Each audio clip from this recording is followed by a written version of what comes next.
Well, good morning, FCS. This morning I will deliver the second of a series of lectures on the origins of Rome. And today we'll take a look at the Punic Wars, a series of conflicts between the Roman Republic and the oligarchy of Carthage over the course of more than 100 years. It was a horrific, long, enduring conflict that cost the lives of literally hundreds of thousands of men, as well as civilians, and resulted in the hegemony of Rome over the entire Mediterranean. I have to confess that doing these lectures, sitting in my study or standing at my standing desk, which is where I normally actually do the lecture, is very, very strange. Obviously, I miss seeing all of you, and I look forward to the time when we're able to be back together again. It seems almost impossible, but 1 month ago today, I actually arrived in London to prepare for the senior trip. And 2 days later, the seniors arrived, and I met them in the lobby to give them their keys to their rooms, and we were off and running. We spent a wonderful week together. It seems like that was ages ago. So much has happened since.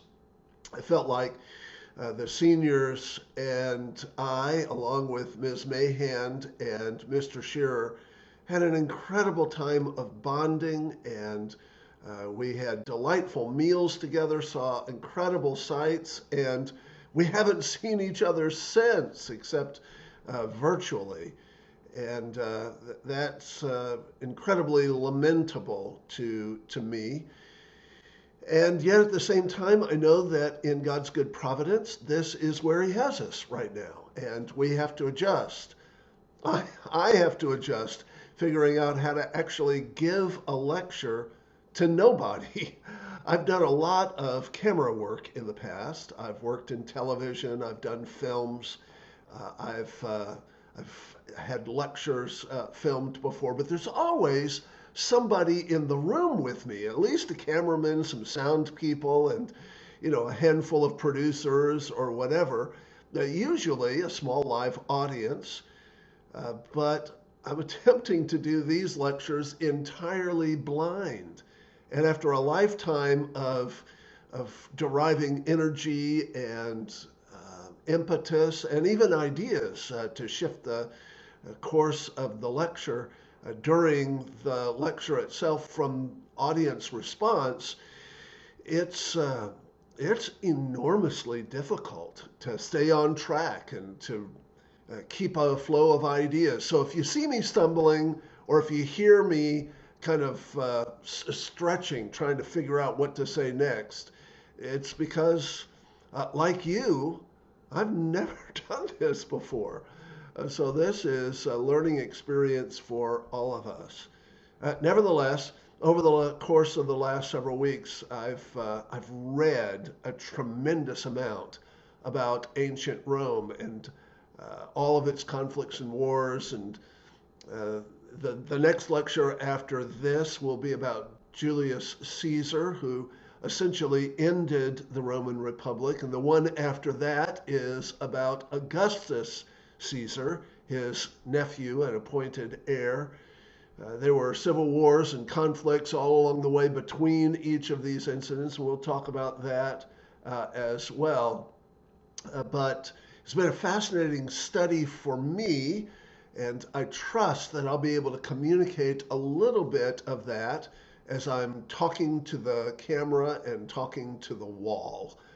Hopefully, in the end, it will communicate with you. At any rate, I'm praying for you. I miss you, and I'm ready for this coronavirus business to be over and done with, so that we can get on with our lives, and most especially with our relationships. So God bless you, and study hard, and we'll finish this year well. however oddly. Blessings. In today's lecture, we'll be discussing one of the most fascinating and one of the most horrific episodes in all of ancient history, the Punic Wars and the destruction of Carthage. As Paul Johnson said, the only true rival to Rome during the ascendancy of the Republic was Carthage, an African jewel and the heir to the cultures of the East. Today is March the 31st. Yes, this is the second lecture that I have delivered today. And I just want to remind you that we are still planning our 40-hour capstone projects. Most of you, though not all of you, have already received your approval in writing by email. The concepts that you've come up with are pretty fabulous. I'm really excited about several of them. And it's just an extension of what it is that we have been studying all through the course of this year in antiquity.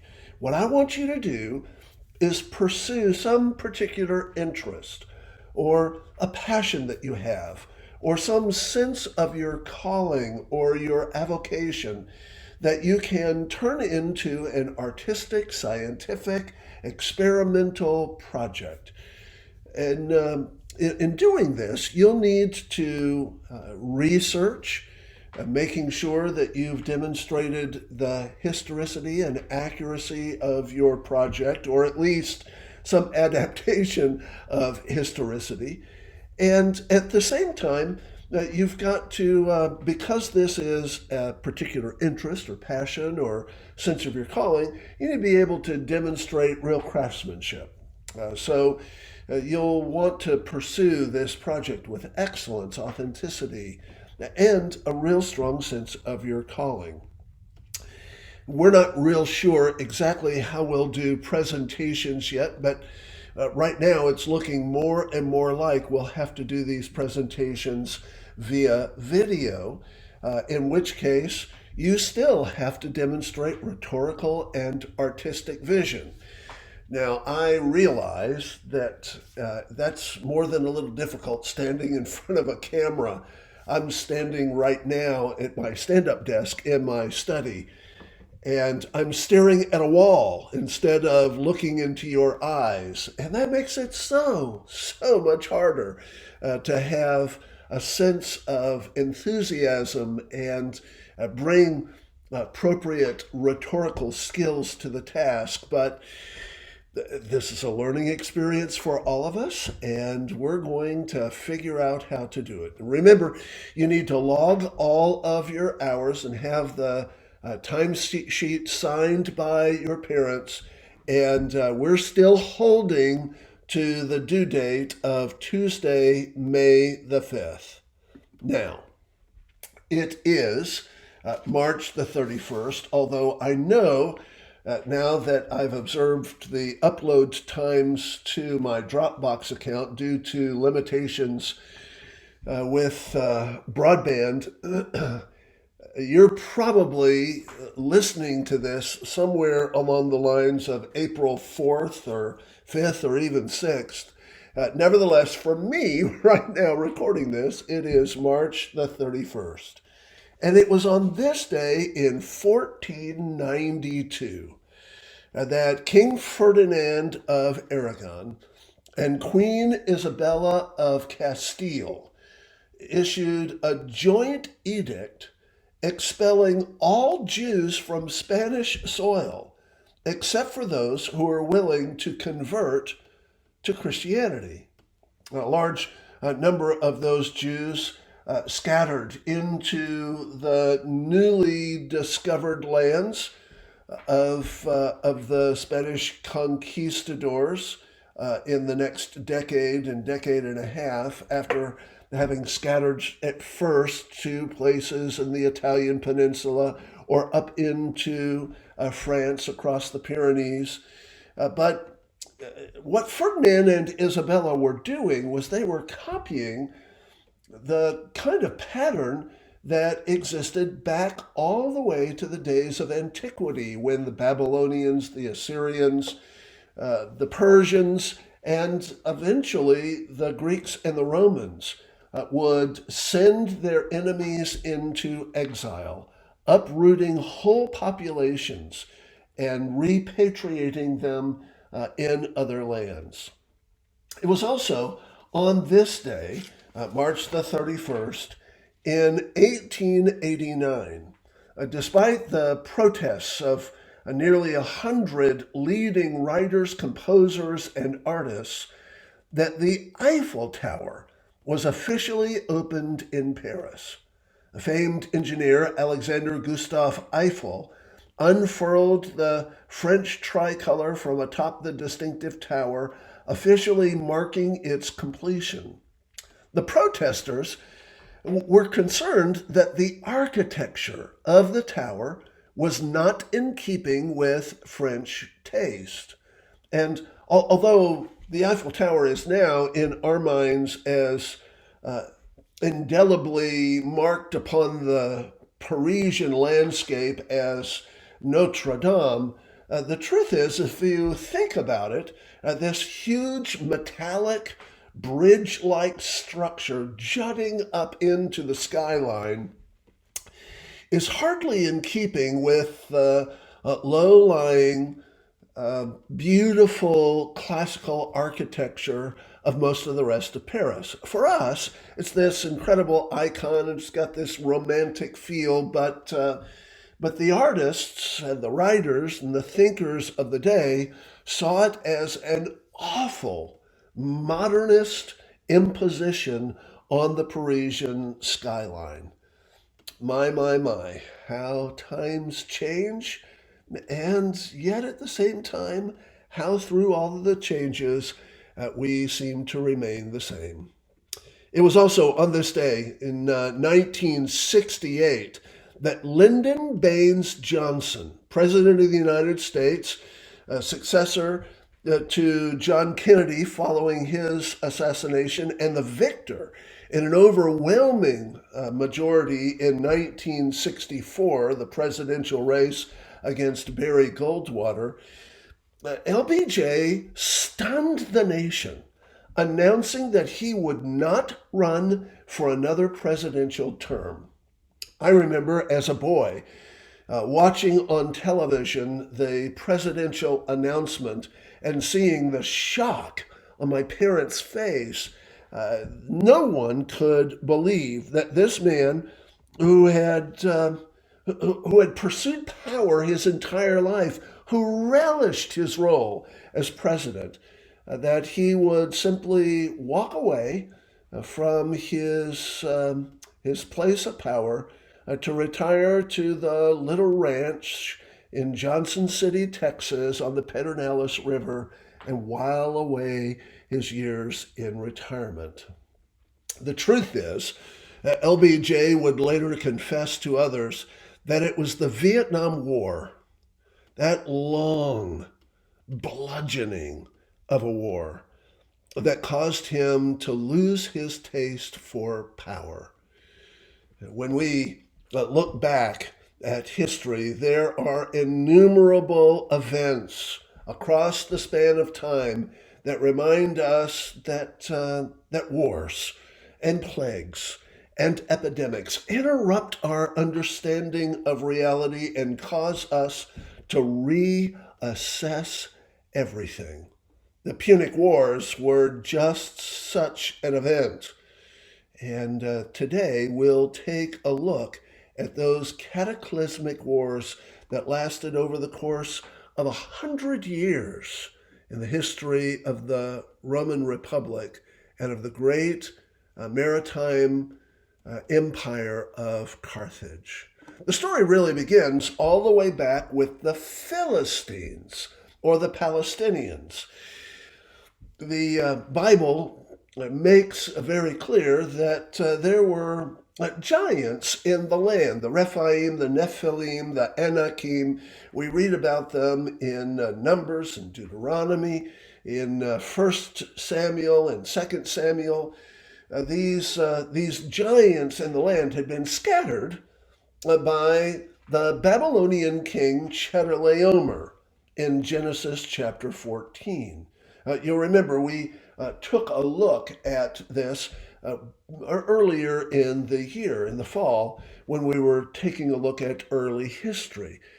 These giants eventually assimilated themselves among the Canaanites, and particularly along the 5 cities of the plain. These 5 cities of the plain came to be known as the cities of the Philistines or the Palestinians. And the stories of Abraham and Abimelech were interwoven with that story, and then going all the way through the book of Judges with Shamgar and up to Samuel. We see conflicts with the Philistines, with Saul and Jonathan, the story of David and Goliath, and the story of the Ziklag bivouac of David over the 5 cities of the plain. All involve these Philistines or Palestinians. And Isaiah, Jeremiah, Ezekiel, Amos all mention the conflicts that existed between the children of Israel and these Palestinians. A conflict which, of course, exists right up to this day. Now, some of these Philistines or Palestinians made their way northward. They made their way northward to what today we call Lebanon. These Eurasian Canaanites, around 1500 BC, settled from the 5 cities of the plain along that Lebanese coastland, establishing the great independent city-states of Byblos and Tripoli and Sidon. And eventually, by 1200 BC, after having mixed with these Eurasian Canaanites and Afro-Arabian Eri Pouts, the people of Tyre and Sidon came to call themselves Phoenicians, drawn from the old name of the Philistines and the Palestinians. And these Phoenicians became sea-going traders of great renown. They developed a remarkable culture and created an enterprising trade with all of the peoples around. King Solomon leaned upon the Phoenicians for materials that would be used in the building of the temple in Jerusalem. Now, the Phoenicians were centered along that coast of Lebanon, and were known as Zidonians or Tyrians, and they became merchants dealing primarily in Tyrian purple. It was a dye from a particular kind of mollusk found on the coastline that enabled them to create this stunningly beautiful purple cloth. These murex dyed textiles enabled them to have a product that was rare and prized among all of the peoples of the Mediterranean. In fact, so rare and so prized was this particular dye color that purple came to be known as the color of royalty. The Phoenicians also very quickly developed new technologies in glass and in bronze that enabled them to have a wide range of products. Their trade ranged all across the whole Mediterranean. And in fact, one of the great achievements of the Phoenicians was the development of new navigational tools. They mapped out coastlines so that they could identify landmarks and set up trading centers in Cyprus, in Sicily, in Corsica, in Sardinia. Uh, They, uh, they were able to launch into the seas great seafaring navigators and explorers like Hanno. And of course, one of the enduring stories of the Phoenicians was of an exiled princess named Dido who established a new trading center on the Tunisian coastland in North Africa, the city of Carthage. So, from just to the north of Israel in the eastern Mediterranean, the Phoenicians cast themselves out into the Mediterranean Sea and became the great seafaring peoples of the ancient world. They pioneered many of the greatest navigational innovations, including shipbuilding and the use of lateen sails. And it is supposed that these navigators and sailors were so wide ranging that perhaps they made their way all the way to the Americas. There's a Phoenician coin that uh, archaeologists have found. There are about 3 or 4 of them that have been discovered that actually have a map of the world. The Mediterranean, the coast of Africa, Britain, and all the way across to North America. These Phoenicians, as we saw earlier this fall, manufactured their dyed textiles, their Phoenician glass, their heavy bronze, and using their navigational developments of the triremes and the quinquiremes and open water charting with sails and oars of the kind that no other ancient people had ever developed. They built a commercial empire, and they were able to build this empire over time and had an incredible influence, creating even a trade language for the first time, using innovations from Hebrew and Greek.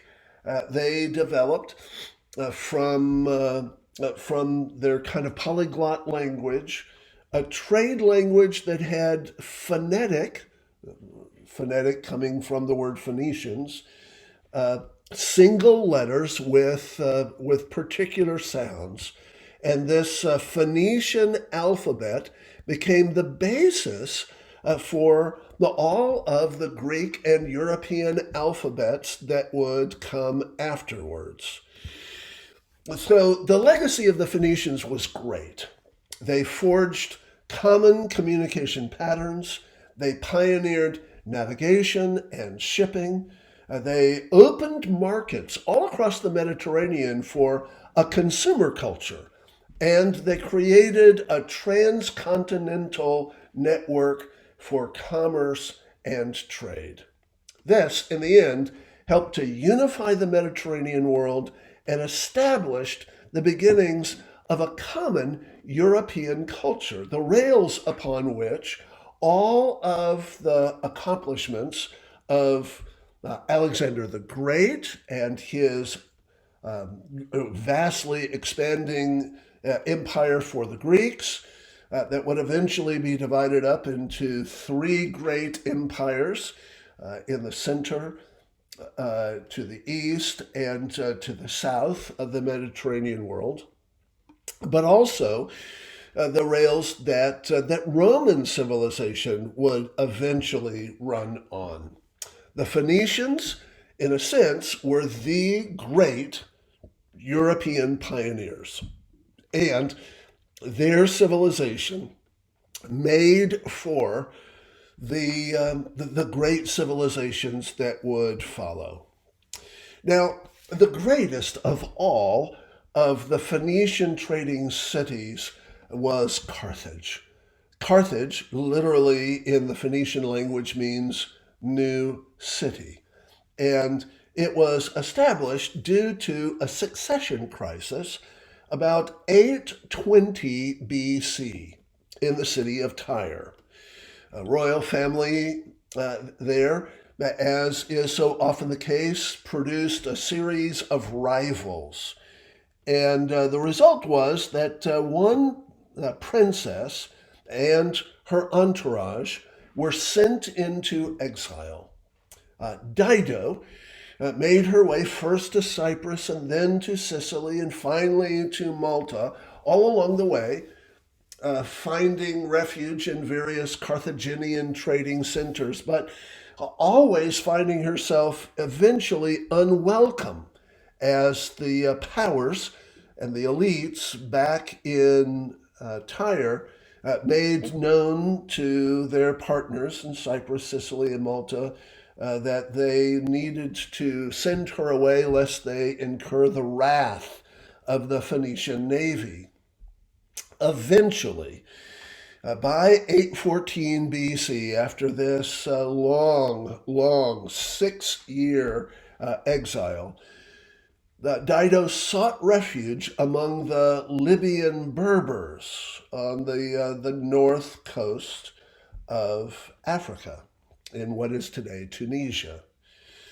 Now, the story of how Dido settled there is, like so many of the other stories, wrapped in myth, and it's difficult to untangle the actual history from the myth. But the story goes that the local Libyan warlord among the Berber tribes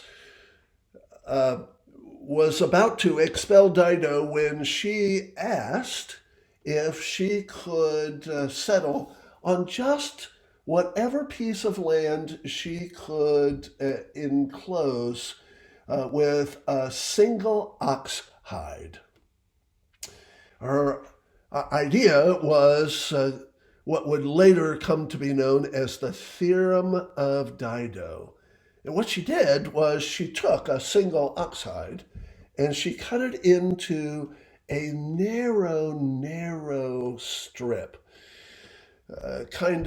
making her way all the way around with a sharp knife through the entire ox hide in concentric circles until she made essentially a giant leather rope, which stretched out was able to enclose a little peninsula of about 14 acres.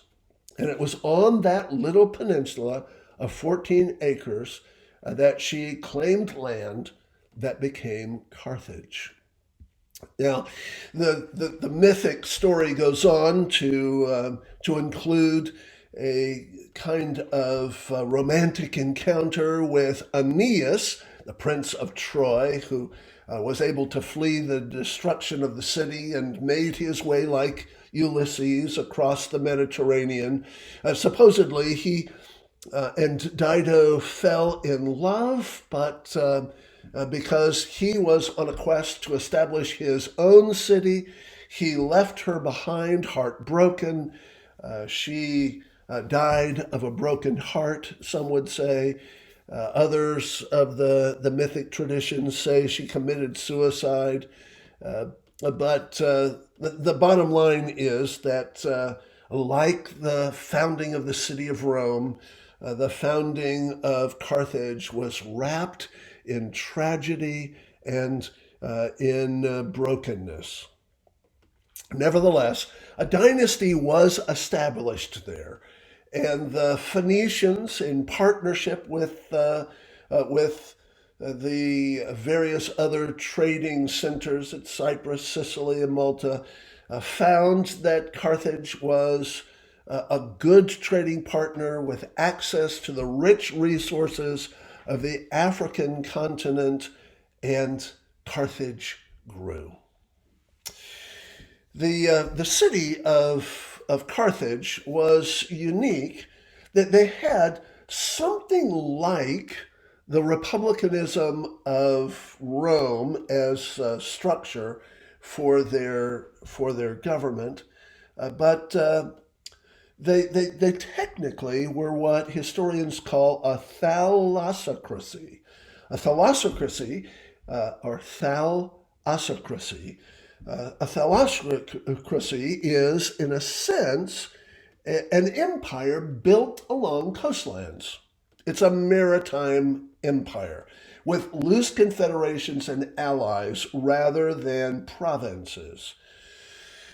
The city was incredibly prosperous and built up a banking empire and a trading empire that was unrivaled anywhere in the world. The city was also the center for a pagan cultus for the god Tophet. Tophet was drawn from Berber, Egyptian, and Greco Phoenician origins, and became a place of pilgrimage for peoples all across the Mediterranean.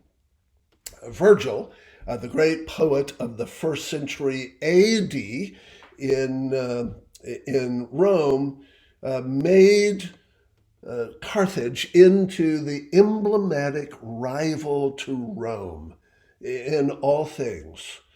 And indeed, the empire of the Carthaginians, by the time we get to the time of the Punic Wars, vastly outstripped the Roman Republic in power around the world. And as a result, Rome saw Carthage as a threat to its own aspirations to come to dominate the Mediterranean world. The story of the Punic Wars is really the story, like most wars, of a series of unhappy accidents. To be sure, there was a trade conflict between the ambitious Carthaginians and the Romans. There was rivalry for the economic control of the region. But what brought about war was a series of sphere sovereignty treaties that were violated because of conflicts on the island of Sicily. Sphere sovereignty treaties that were forged between 509 and 306 between Carthage and Rome basically meant that they agreed to divvy up the different markets of the Mediterranean world. So there were little pockets of Roman and of Carthaginian control. So, for instance, the islands of Corsica and Sardinia and Sicily had once been under Carthaginian control. And the islands just off of the Iberian Peninsula, the Balearic Islands, were once controlled by Rome. But through these treaties, they decided to organize their spheres of influence geographically, and they shifted administrations. All of this came apart, however, in the island of Sicily. The cities of Syracuse and Messina had always been great rivals. Syracuse was a Greek city, and Messina was an Italian city of Italian origins from the Napoleon coastline. And so they were always rivals, sharing a single island, and they were always attempting to exercise control over one another. Messina became the ally of Rome, and Syracuse became the ally of Carthage. And because of a series of conflicts and betrayals between 264 and 241 BC, the Romans and the Carthaginians were brought into direct conflict. Both the Romans and the Carthaginians believed that their sphere sovereignty treaty rights had been violated, and as a result, they went to war. The greatest general on the side of the Carthaginians was a man by the name of Hamilcar Barca. He was one of the members of the Barca family, a renowned family of the aristocracy that had great wealth and influence in the city of Carthage and around the empire. He had, with members of his family, established a series of silver mining operations on the Iberian coast, what we today call Spain, that had brought great wealth to the city of Carthage and to that family. Now, the word Punic in Punic Wars is the Latin word derived from Punicus, literally Phoenician. So the Romans called the Carthaginians Phoenicians, and the idea of the Punic Wars really revolved around the differences between the great land power, the Romans, and the great sea power, the Phoenicians or the Carthaginians. At the Battle of Agrigentium in 262, Hamilcar Barca lost a terrible land battle against the superior forces of the Romans and decided from that point on to avoid direct conflict on land and instead rely on the sea power of Carthage. At the Battle of Lipari, around the Lipari Islands in 260, just 2 years later, the Carthaginians absolutely decimated the smaller and much more poorly equipped Roman navy. It looked as if the First Punic War would eventually favor the Carthaginians because of this. So the Romans, always innovators and always ready to respond to a challenge, quickly built a massive navy. And seeing the direction of all of this, in 241, the Carthaginians sued for peace and eventually were able to sign a peace treaty. So the First Punic War really ended kind of with Carthage on the ascendancy, but with Rome quickly catching up and building a massive navy. After the First Punic War, Rome and Carthage actually became allies against a threat from a Greek king named Pyrrhus, who was attempting to expand the Macedonian and the Greek influence across the Eastern Mediterranean. But their common enemy did not hold them together long after the defeat of Pyrrhus, and soon the framework was laid for a second Punic War. Hamilcar Barca, after the First Punic War, had gone to Spain, to the Iberian Peninsula, to oversee his mining operations. And there he, in a sense, built a private army. And the Iberian Peninsula was largely controlled by the Carthaginians, and he gained great wealth there and great power.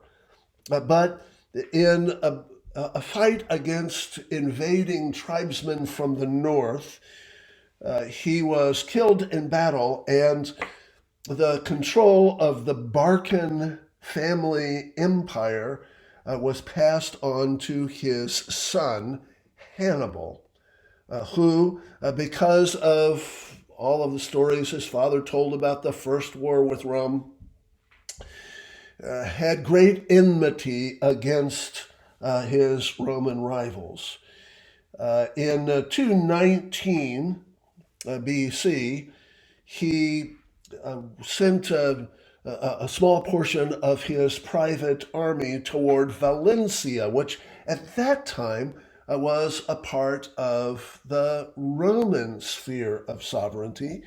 And the result was that war broke out again between Carthage and Rome. Rome took offense at the invasion and immediately declared war on Carthage. Well, Hannibal responded by executing what some believe was his father's original strategy, which was to bring a massive Carthaginian army across the Alps, traveling north across the Pyrenees, and then through southern France, just to the north of Marseille, and then across the Alps into the Cisalpine region of the Ligurians, and beyond that into the heart of Umbria. This was a terrifying development for the Romans because, first of all, Hannibal was a brilliant general. Second of all, he had assembled a massive, massive army, largely from mercenaries that he had hired from the Iberian coast. So these weren't the typical Phoenician sailors. They were battle-hardened tribesmen from the migrating peoples of northern and Central Europe. In his excursion across the Alps, the brilliant Hannibal was able to put together a series of strategies that would be devastating over the course of the next 15 years to the Romans. He had various flanking and ambush strategies that the Romans had never seen before. At the Battle of Trasimeno, the Romans suffered their greatest defeat ever as Hannibal lured them into a trap and then rear flanked them and destroyed the entire army. The city of Rome was thrown into an absolute panic. And the Republican Senate that gathered in Rome decided to adopt what they called a Fabian strategy. The Fabian strategy was simply that they were going to isolate Hannibal in the north, in Umbria, keep him away from the city of Rome, but basically allow him to do whatever expeditionary foraging and invading that he wished. And so for 15 years, Hannibal had free rein all across northern Italy, all across the Alps, and all throughout the Iberian Peninsula. It seemed that the Roman Republic would be bottled up in a tiny little center in Rome. But then the Romans decided to initiate a counter invasion, not by attacking Hannibal, but rather by sending an expeditionary force in the year 205 BC to Africa itself. And they began a counter invasion led by the great Roman general Scipio Africanus. In 202, at the Battle of Zama, uh, Scipio Africanus came perilously close to conquering Carthage itself. He destroyed a Nubian army of mercenaries, and the Carthaginians called Hannibal back. Hannibal, by this time, was too late to save the city, and so the city sued for peace. The end of the Second Punic War was a devastating defeat for the Carthaginians, and they lost a tremendous amount of their territory, and eventually the Romans imposed upon them sanctions that became almost unbearable. Nevertheless, the peace would endure for almost 50 years. In fact, during that 50-year-long span, once again, the Carthaginians and the Romans found a number of foreign policy threats to agree on, and they served one another as allies in a sense. But there was always a kind of Cold War. Cato, one of the greatest orators of the Roman Senate, would regularly pepper his speeches with the phrase Carthaginium delenda est. Carthage must be destroyed.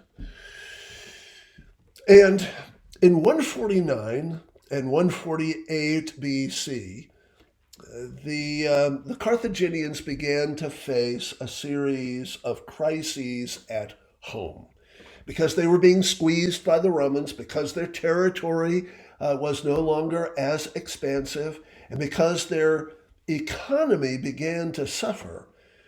They were no longer able to create benefits for their allies and for their provinces. So they faced a series of revolts. The Numidians revolted and then began to do a series of border raids. And their mercenaries began to abandon them. After all, there were no cash payments any longer. So the result was that Carthage became exceedingly weak, and the Romans recognized this weakness and decided to put an end to their rival once and for all. Under Scipio Aemilianus, an invasion was launched against Carthage. Now, without their mercenaries and without their great wealth, the Carthaginians holed up inside their city and tried to fight off this assault. Their only wise tactic was to try and find ways to cut off the Roman supply lines, but Scipio was wise to their strategy and was able to evade their blockades. Scipio launched a series of total warfare tactics, encircling and besieging the city of Carthage. It was a siege that would last 3 long years, causing 90% loss of life inside the city due to that long, slow attrition. Eventually, the Roman forces were able to breach the walls in 146 BC, and Carthage fell. There were only 50,000 Carthaginians left in the city by that time, a little more than a tenth of the size of the city at its height. And the city was set ablaze. Those 50,000 survivors were all sold into slavery. Once the city burned its way to the ground after 2 weeks, the Roman soldiers came in, knocked over the remains, and salted the earth so that nothing could grow there ever again. It was total warfare, total destruction, total annihilation. And all of this, of course, paved the way to absolute Roman hegemony throughout the entire Mediterranean. At the same time that the Third Punic War was being fought, the Romans had a second front against the Macedonians, and then eventually a third front against the Macedonians and the Seleucids under King Antiochus III. By the time we get to 80 BC, the Romans are the undisputed masters of the entire Mediterranean world, and the hegemony that they had been seeking was at long last theirs. Interestingly, a peace treaty was never signed, and in a sense, the Third Punic War, therefore, never truly ended. There were rebellions from time to time in places like Iberia and Sicily and Sardinia and Corsica, in Malta and a few other places around the Mediterranean where remnants of the old Phoenician, Carthaginian civilization remained, and an animus against the hated Romans continued. And so it is a peculiar anomaly that 2,131 years after the conflict ended in the city of Carthage with its destruction, that the mayor of Rome and the mayor of the new city of Carthage in Tunisia signed a peace treaty on February the 5th, 1985, ending the Third Punic War.